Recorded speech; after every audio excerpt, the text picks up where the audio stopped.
તમારું નામ? આર્યન દિલીપભાઈ કાનગડ, ગામ દગડ, તાલુકો માણાવદર, જિલ્લો જુનાગઢ. સરસ. આપણે મગફળી ઉપર જેના ડોઝ માર્યા છે દવા કઈ છે ભાઈ?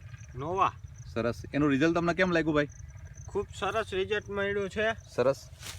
આ જોઈ શકો છો તમે, અસંખ્ય સુયા બેઠા છે. કેટલા બેઠા? એક બેસવાની જગ્યાએ શું દેખાણ તમને? જો બતાવો. 3 બેઠા છે. એક બેહવાની જગ્યાએ 3 4 બેઠા છે. સરસ. અને બાજુનો છોડ બી બતાવો જરા.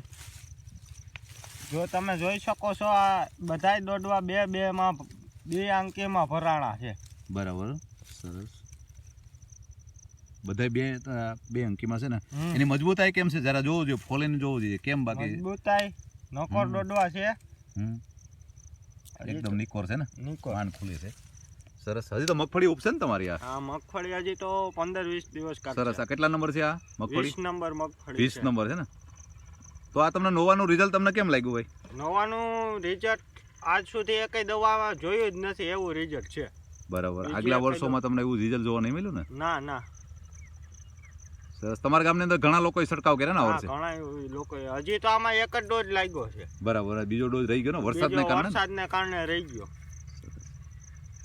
તો તમને આ નોવાનું રિઝલ્ટ તમને આર્યનભાઈ કેમ લાગ્યું ભાઈ? ખૂબ સરસ રિઝલ્ટ.